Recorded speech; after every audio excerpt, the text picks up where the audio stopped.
In the past, this program has never been afraid to borrow, and by that I obviously mean steal, formats from other programs. But tonight we're proud to introduce our very own original quiz, Master Brain.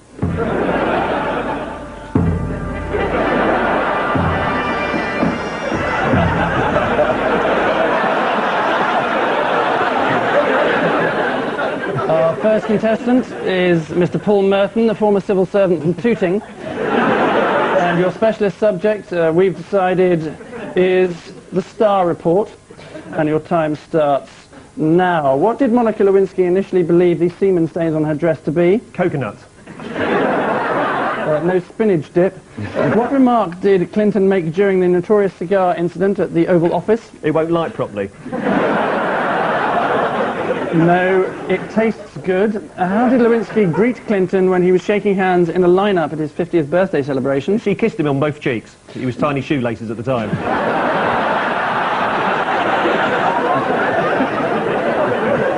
I'll accept that. She grabbed his crutch is in fact the answer. What does Kenneth Starr ritually do every day at 4 p.m? He f***s a goat.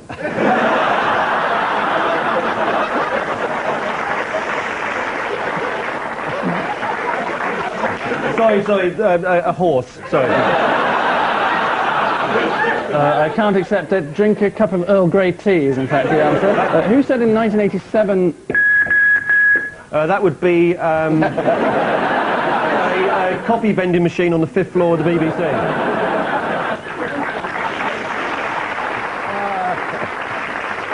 I've finished, so I'll start with the next contestant, who is Mr. Ian Hislop, a magazine salesman from Clapham. And your specialist subject is the life of Rupert Murdoch. Mr. Hislop, you have as long as I care to give you on the life of Rupert Murdoch, starting several moments ago. Age 7, what was Mr. Murdoch's first money spinner? A topless playground magazine. No, selling horse manure to old ladies. Or I Same trade he's been in ever since. Why has an Indian court issued a warrant for Mr. Murdoch's arrest? Because they've got a really good sense of justice there. No, for showing obscene films on one of his TV stations.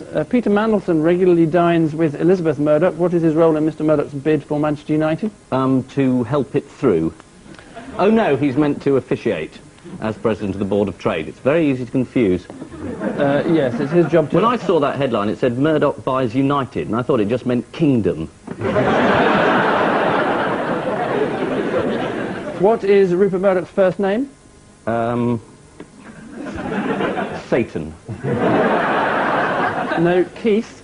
Keith. Why did Star TV, Murdoch's Asian-based station, axe BBC World News? Because the BBC kept putting the truth on, which is obviously pointless if you're a Murdoch-owned satellite. It was about China. They kept suggesting there'd been a massacre in Tiananmen Square, whereas Rupert knows perfectly well that all those people committed suicide in an attempt to discredit the democratic regime currently operating in China. Yes, correct. At the end of those questions, Mr. Hislop, you scored a 2.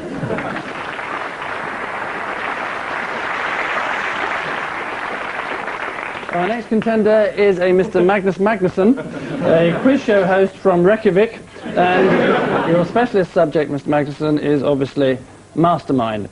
You have as long as you like on the subject of Mastermind, starting now. What unpleasant fate befell the Black Chair in 1978 and 79? It was kidnapped. It was kidnapped, the first time by students for a ransom of £50. Yes. What question did you get wrong on Quiz Ball in 1968 that would have won the programme for Kilmarnock FC?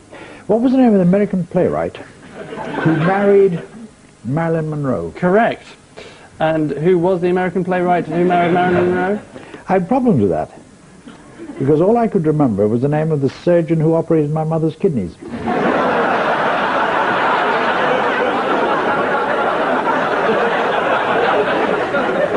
And his name was Douglas Arthur. I can't accept that. It's Arthur Miller, in fact. One question in 1977 led to a viewer complaining that you had mistakenly given Christ's first name as Reginald. What was the question? It was a very reasonable complaint to make. It was a question in a specialized subject on the life and works of P.G. Wodehouse. And the question was, what was Jeeves's Christian name?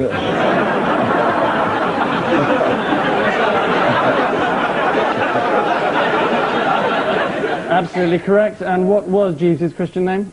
Reginald. Correct. Mastermind has its own fan club. What's the name of its magazine? Pass. Correct. Hooray. Which language did you most dread having to read as part of the questions? French. Correct. Marcel Proust's Remembrance of Things Past was entitled what in its original language? Are you ready for this? À la recherche de la tombe perdue. No, à la recherche de temps perdu. And at the end of that round, Mr. Magnuson, you have scored 6 points. And so to our final contender, Mr. John Simpson, your full name, please.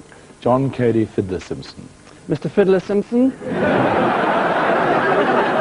is the BBC World Affairs editor, and your specialist subject is, therefore, Christmas cracker jokes. Mr. Fiddler Simpson, you have, as long as you can stand it, on Christmas cracker jokes, starting... I've had enough. No. What's black and white and red all over? I think that was a nun that was knocked out. Oh no, that was something else. Wasn't it?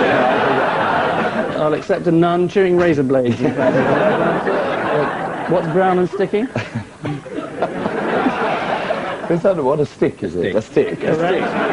How do you make a Venetian blind? Sand in his eyes. Sand and put sand in his eyes.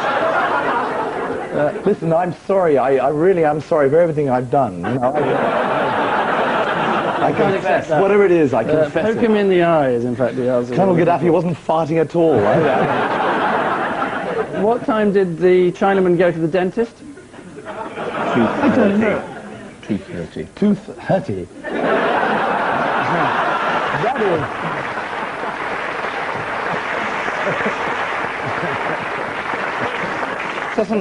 doesn't racism enter into this at all?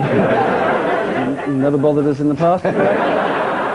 What's green, hairy, and goes up and down? Gooseberry in a lift. A gooseberry in a lift.